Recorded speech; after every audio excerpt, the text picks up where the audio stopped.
All right, guys, welcome back to the show. It has been a while. Yeah, it has. I've been a little busy. I know you guys have been writing me, sending in your questions, asking me when the next show is going to be. So I've had a couple of stories. Cops have been pretty bad lately. I don't know if you guys have been hearing the stories, but I'm going to do one story, and it ties into one of the Q&As. So make sure you hang on till the end. It's going to try to keep it brief. I know you guys like to have it on 15 minutes and under, so we're going to try to keep the show to that. So one of the Q&As will tie into this story. Okay, so also, if you can, follow me on social media. Twitter, Instagram is @KenUrell. Subscribe to this channel. Go hit the link right now, the thumbs up button, give it a like, hit subscribe, the notification bell. If you're on Facebook, I don't really accept anybody on my personal page. You could follow me on the personal page. I really don't accept friends unless I know you or I've met you out somewhere. But there is a group page. It's called the 75 Movie. You could feel free to search that on Facebook and join that group. All right, so let's get into this. And all the links will be down below in the description. Will be links to my social media and anything else, t-shirts, coffee mugs, things like that. All right, so this first story, it was a recent Dateline episode on this, so you could look at the full story. That they get a little more obviously in depth than I'm going to get. But I'm going to give you all the highlights of it. So back in 2019, there was a female officer. Her name is Valerie Cincinelli. She worked in a 106 precinct.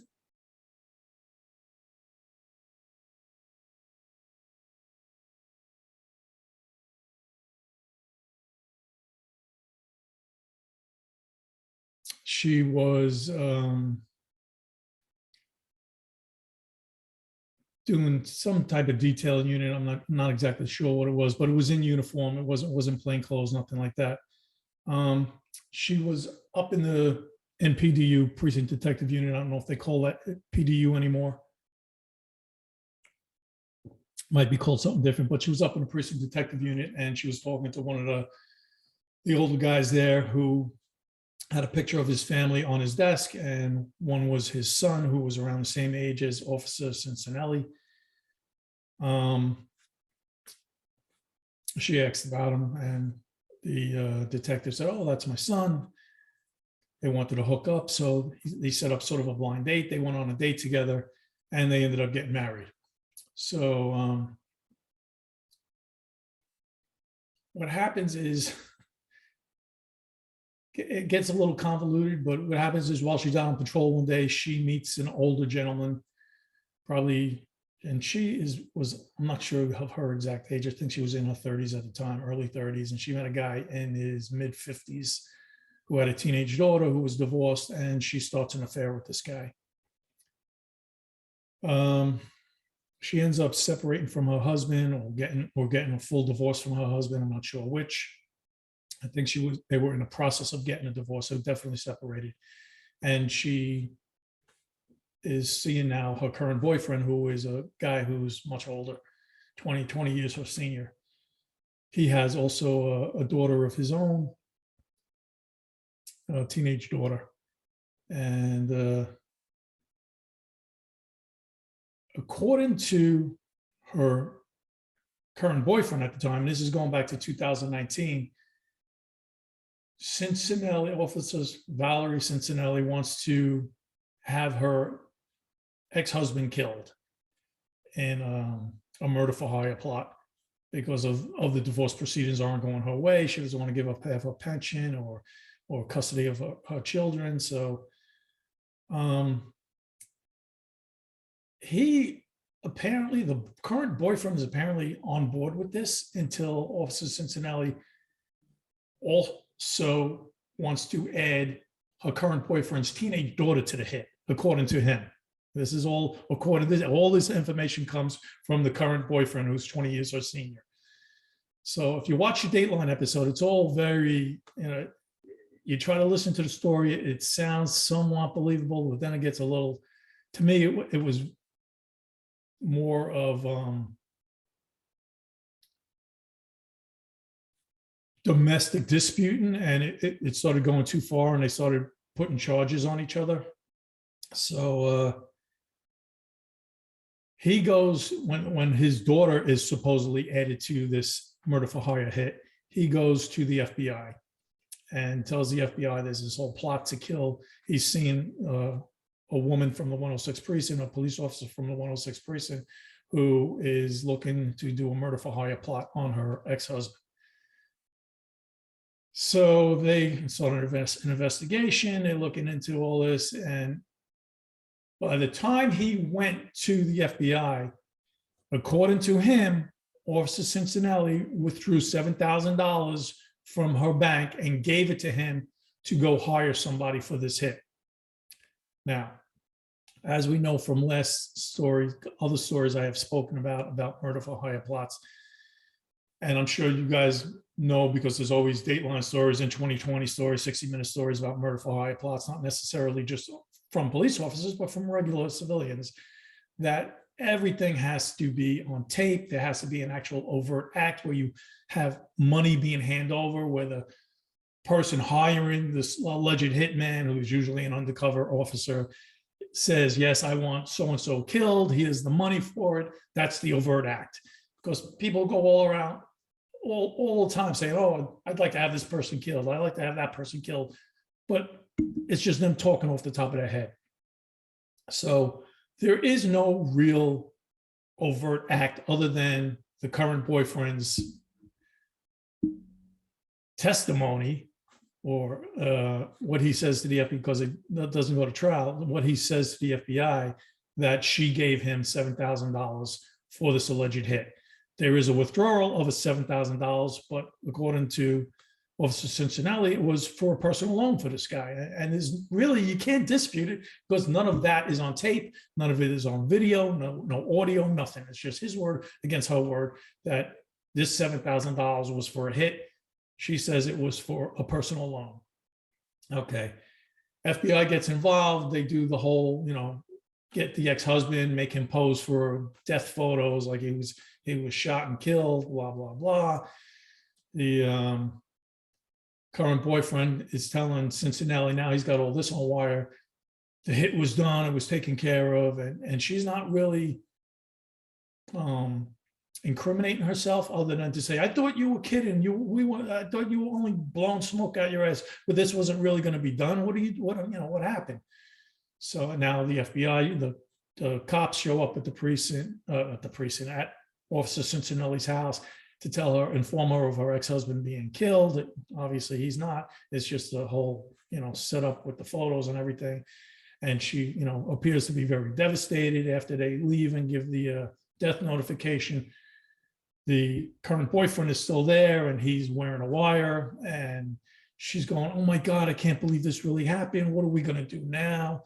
Never really incriminating herself, saying, good, I'm glad he's gone. And I gave you the money for that. None of that happens. Cops and FBI come in, they arrest her for a murder for hire plot.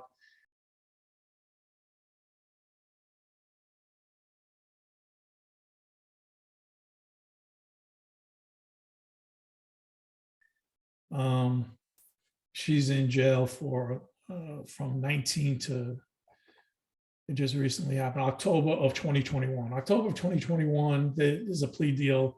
The murder for hire plot is dropped. And as I'm watching a Dateline story, I could see that this is not going to go through, because there's no overt act caught on tape, on video or audio. It's just her reacting to it afterwards, and the alleged $7,000 being given to her, to be given to the boyfriend for the plot. And she says it's for the personal loan. So I know it's going to get dropped. If she goes to court, she's going to beat that part. So they make a plea deal for obstruction of justice. She gets 4 years. She was already in 2 years plus at that point. So she's might be out now or getting out very soon. She only went to jail for obstruction of justice. Go watch the Dateline story, come back, leave some comments, tell me what you think. Do you think she should have went to jail for murder for hire? I don't believe so. I don't even know if there was a real murder for hire plot, other than maybe Hudger's bitching about her ex-husband, and then the boyfriend, took it a step further. Who knows? Only the two of them really know the real story. So that's that. Officer Cincinelli from the 106 precinct. She ended up getting 4 years in October of 21. She pled guilty to obstruction of justice. So that's that. That goes on. Let's go to the Q&A. Q&A is here's a coffee mug. I'm holding it backwards all that time. Want to check out the coffee mug? Welcome to the land of F. 75 precinct map. They're cheap. The description's down below the link. You could click on that and check them out. There's also t-shirts and other things. All right, I try not to push that swag too much. All right, so the Q&A was, one of the Q&As was somebody wrote me, what were my thoughts? This was an ex-police officer, a retired police officer, not an ex-police officer, who wrote me this. What are my thoughts on female cops?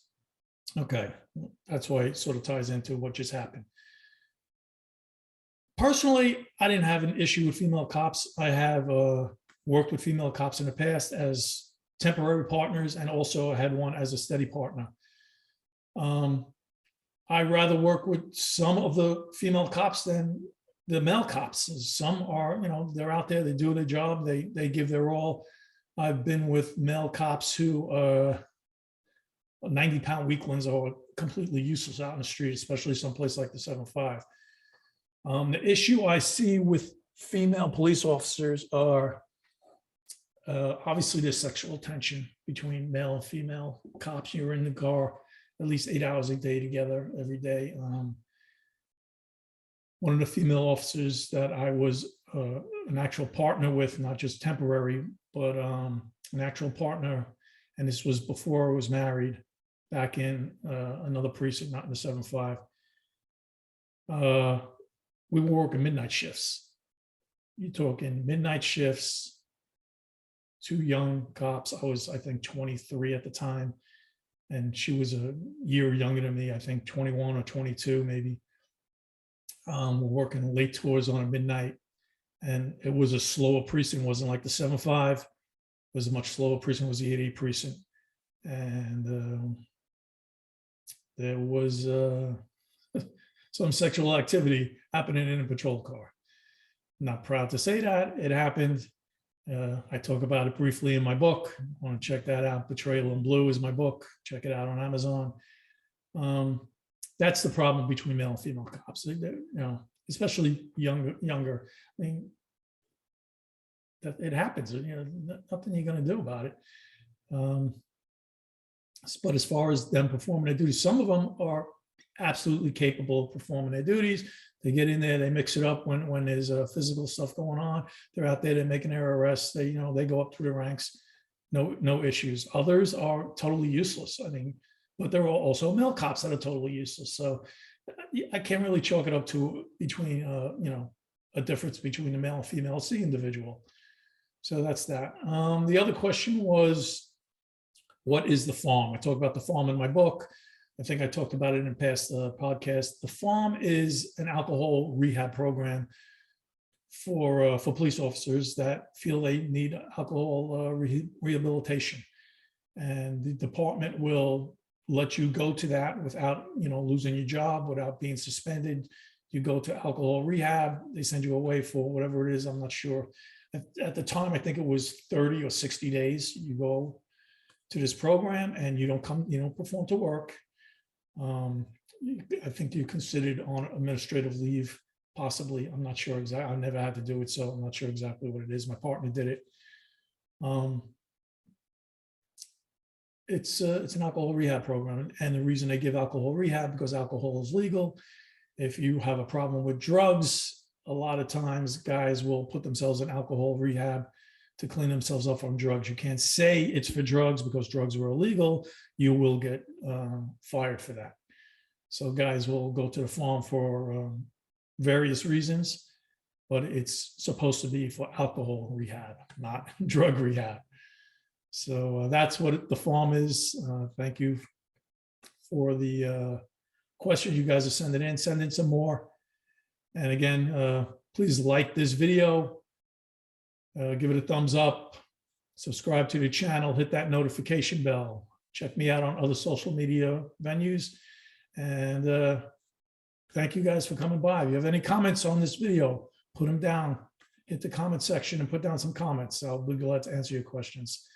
And hopefully I get back into doing this on a more steady routine. Thanks for stopping by, man. I appreciate everybody coming. Oh, one more thing. Hopefully you guys didn't tune out already. I did have a meeting with the screenwriter for the 7/5 movie. The Hollywood version is still in the works. The screenwriter, Bo Wilmon, talked about him in the past.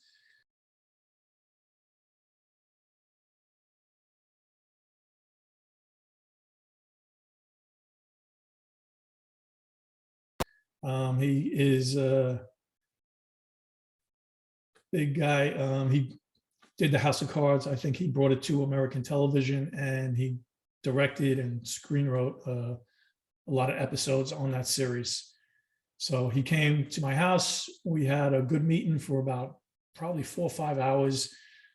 Didn't even get halfway through all the information I need to give him.